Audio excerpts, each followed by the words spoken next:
The neat thing about this is that it's an art because they're making art, they're creating sculptures, but it's also a sport because they have to do it on a timeline.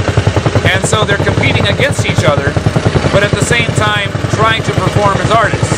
And the nice thing about it is if you think of it as a sport, it's the most competitive but non-aggressive sport because they look at each other, recognize each other's strengths, admire each other's strengths, and try to outdo each other while at the same time supporting each other. It's really kind of neat.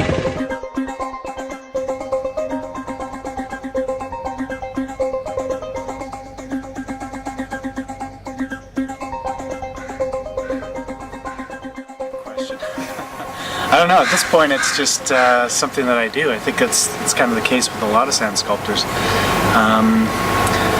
You know, it's kind of entering its own different world that's totally separate from my regular world. You know, there's the sand sculpting community is kind of like an international tribe that's not very big. There's hundreds of sand sculptors. So you kind of enter this world where you escape in the sculpture and you kind of hang out with people from all over the world and meet up with them and do your sand sculpture thing. It's kind of an escape, really. Absolutely love doing this. This is, I don't know, as an artist, as somebody who wants to create things, you get mediums to work in, and they're either slow or they're fast or they're. This is like sketching, but in 3 dimensions. You don't have to do anything to this after you're done carving, and it's and it just peels off. The material itself, I hate to say it on my shoe, the material itself is one of the most amazing materials to work in as an artist, I think.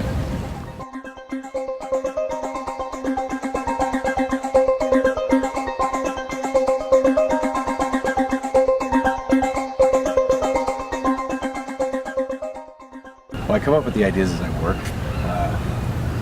I just ordered a bunch of form sizes, and when I got here, I put everything kind of just together. And I reacted very much to the space that we're in. Hopefully when I'm finished here, these flowers will be coming out, and I'll fill in that back area there and just extend this this landscaping around, because it fits right in with the landscaping so nicely. But I don't really think about anything when I'm carving. I just I really don't. I blast away my music, and it's an incredibly zen experience. It's not. I think if you know, when people describe religious experiences, I think that this is pretty darn close.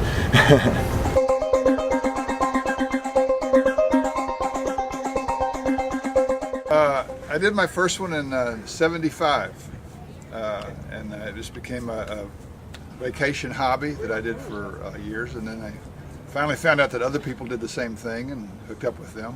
So it's whatever 75 is, I don't know, 34 years. Well, in this case, there's a theme, you know, for this event. That's some contests have themes, some don't, but the theme here is World of Wonders. So I just thought about that and had several things that I went through, and finally decided on the way here in the plane to do the Great Barrier Reef of Australia. It's certainly a wonder of the world, and it's kind of a rich subject for sculpting.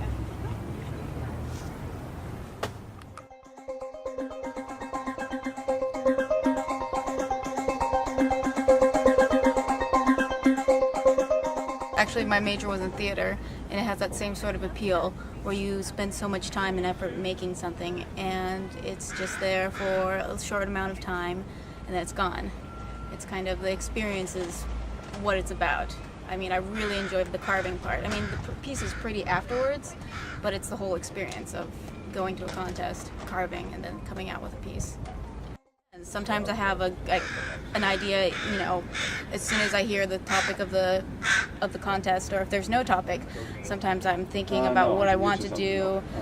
I like to take something that's from my life and bring that into the sculpture, because that gives it more of a personal sort of feel. Well, at least for me, you know, I get more out of it when I'm carving it.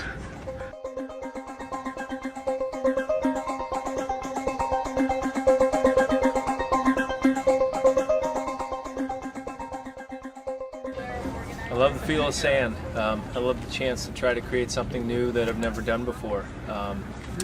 Constantly testing yourself, and every day you get to look back and look at your photos and see something that wasn't there the day before. I like the fact that it's so adaptable. It's so strong, yet you can carve so many delicate things into it. I just like the feel of it. I like my toes in it. I like my hands in it.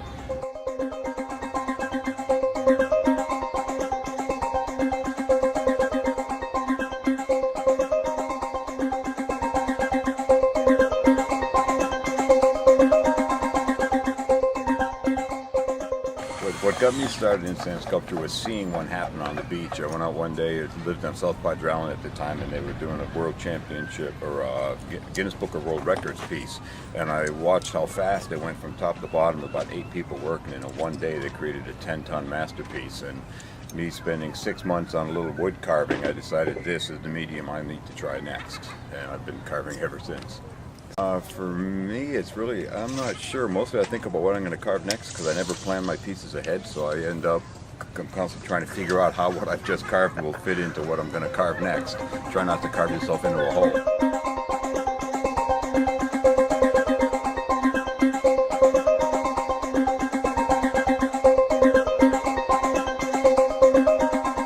Right now it's more of a matter of what I have to do next, and time planning and management. Okay, I have to get this done at this amount of time, and if I'm behind, it's going to be, I'll have to hustle or have to scrap an idea. So right now it's a matter of, okay, I have to get this part done as quickly as possible, and so I can race on to the next piece. That's the tricky part. Sometimes you have an idea right away, and so you build and stack your sand appropriately. Other times you have no idea what you're going to do, so you just pile up and see, and you just start carving and see what happens. A festival like this, it's pretty challenging because I'm surrounded by some amazing talent, and so I second guess myself a lot.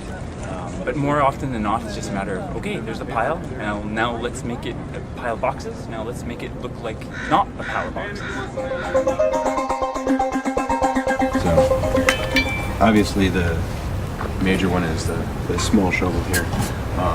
I actually cut this one off to fit in my luggage so I can carry it on, which is really nice. But that's used for like the vast majority of stuff. It's really easy to move this around and shape it and form it and move it, and they end up sharpening themselves to an absolute razor's edge, which is kind of cool.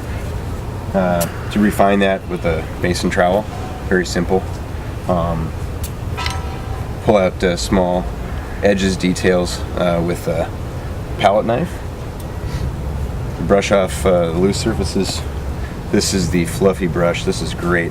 This kind of polishes the finished surface. It gets rid of all the dust. And this is a high velocity omnidirectional silica particle ejection unit. Not to be confused with straw, because straws suck. This blows. And this is just used for getting sand out of crevices.